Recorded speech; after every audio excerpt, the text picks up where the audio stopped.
하나님께서 꺼져가는 심지와 같은 반쯤 꺾인 갈대와 같은 다윗의 삶 속에 개입하신다. 하늘을 가르고 강림하신 것이다. 그리하여 아히도벨의 계략을 수포로 돌아가게 하셨는데 그 이유는 압살롬에게 화를 내리시기로 멸망시키기로 작정하시기 때문이었다. 다윗의 기도를 들으십니다. 사무엘하 15장 31절이다. 어떤 사람이 다윗에게 알리되 압살롬과 함께 모반한 자들 가운데 아히도벨이 있나이다 하니 다윗이 이르되 여호와여 원하옵건대 아히도벨의 모략을 어리석게 하옵소서 하니라. 후세는 사독과 아비아달 두 제사장에게 상황을 알리고 다윗에게 사람을 보내 나루토에서 머물지 말고 속히 요단을 건너라고 이르라 하였다. 이에 사독과 아비아달은 그들의 아들 아히마스와 요나단으로 하여금 이 사실을 다윗에게 전하였고 다윗과 따르는 모든 백성이 요단을 무사히 건널 수 있었다. 회생할 수 있는 시간을 번 것이다. 아히도벨은 알았다. 자기의 계략을 따르지 아니하면 다윗의 군대에 의해 분명코 압살롬의 군대가 괴멸된다는 것을 말이다. 아히도벨이 압살롬 편에 든 것에 다윗이 타격을 받았듯이 아히도벨 역시 이제까지 전장터에서 보여준 다윗의 뛰어남을 잘 알고 있었던 것이다.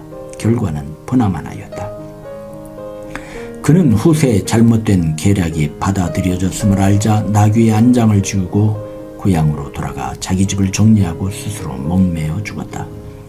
가장 큰 위기가 넘어간 것이다. 그 언약을 이루시기 위하여 하나님께서 하늘을 가르고 강림하사 개입하여 주신 것이다. 후세의 지혜로 시간을 번 다윗은 마하나임을 거점으로 삼을 수 있었다. 압살롬은 이스라엘 군을 거느리고 길르앗에 진을 치게 되었다. 하나님께서는 그때 바르실레를 비롯 소비와 마기를 보내서 다윗을 위로하셨다.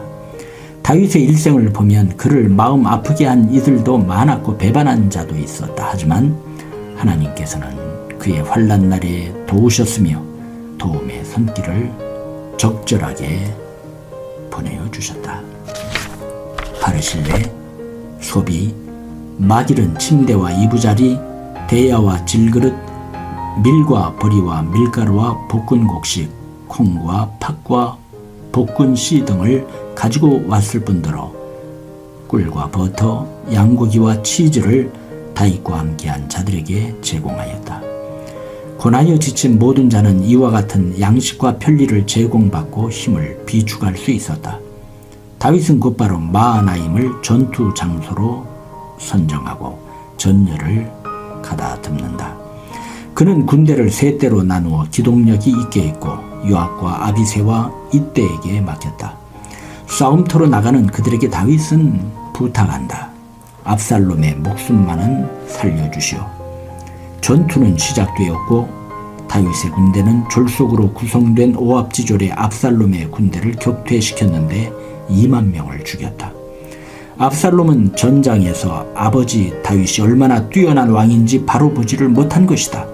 그는 숲속으로 도주하다가 상수리 나무의 가지에 머리채가 휘감겨 대롱대롱 매달리게 되었다. 요압은 손에 있는 작은 창으로 압살롬의 가슴을 찔렀고 요압 수하에 있던 10명이 압살롬을 때려 죽였다. 압살롬의 시체는 숲을 가운데 큰 구멍에 던져졌고 큰 돌 무더기를 그 위에 쌓았다. 압살롬의 반란은 이로써 끝이 났다. 그는 불행히도 하나님 안에서 생각하지 못했고 인본주의적 생각으로 하나님께서 사용하시는 아버지, 아니 하나님의 종에게 반기를 들었고 헛된 야망을 충족하기 위해 이스라엘을 찢으려 했다. 여호와께서 그를 치사 죽이셨다. 다윗은 마하나임 바깥 성문과 안 성문 사이에 앉아있다가 승전 소식과 함께 아들 압살롬의 죽음도 전달받았다. 그는 마음이 심히 아파 문 위층으로 올라가서 울었다. 내 아들 압살롬아, 내 아들 압살롬아, 차라리 내가 너를 대신하여 죽었다면. 압살롬, 내 아들아, 내 아들아. 나는 이것이 자식에 대해서 많은 우유부단하고 맹목적인 사랑을 베푼 아버지의 슬픔의 절규만이라고는 보지 않는다. 그는 자기의 죄로 인한 결과로 아들의 죽음을 받아들인 것이다. 밧세바와의 사이에서 난 갓난 아들이 죽었고 사랑스러운 딸 다말은 추행을 당해 괴로운 삶을 살고 있고 어리석고 세격에 눈먼 암논이 칼에 맞아 죽었고 이제는 자기를 죽이려고 달려든 셋째 아들 압살롬이 죽었다. 그야말로 다윗의 집안은 우환과 피바람이 몰아친 것이다. 나단 선지자가 전한 하나님의 말씀처럼 말이다. 이제 네가 나를 업신여기고 햇사람 우리아의 아내를 빼앗아 내 아내로 삼았은즉 칼이 내 집에서 영원토록 떠나지 아니하리라. 그는 자신의 죄가 자신을 끝까지 추적하였다고 여겼다. 끝까지 말이다. 그럴 땐 야망으로 작은 창에 찔리고 10명의 군사에게 맞아 죽은 압살롬, 다 자신의 죄악의 쓴 열매이다. 간음하고 교활하게 속임수를 쏟고 마침내 살인한 자신에게 하나님의 심판이 내려진 것으로서 압살롬이 죽었다는 것이다. 내 아들 압살롬아, 내 아들 압살롬아, 차라리 내가 너를 대신하여 죽었다면. 압살롬, 내 아들아, 내 아들아. 어찌됐건 다윗의 이러한 울부짖음은 그를 따라 죽기로 싸운 요압과 모든 군대 사기를 떨어뜨리는 것이었다. 요압은 이를 지적하였고 다윗은 속히 받아들였다. 다윗은 왕으로 예루살렘으로 귀환한다. 다윗은 그를 저주한 시므이를 비롯한 다른 자들에게도 다 너그럽게 대하였다. 이스라엘의 또 다른 분열을 원치 않았기 때문이다. 하지만 다윗이 속한 유다 지파와 나머지 지파 사이의 반목은 남아있어 그 기회를 타 베냐민 지파 출신 세바가 반란을 일으킨다.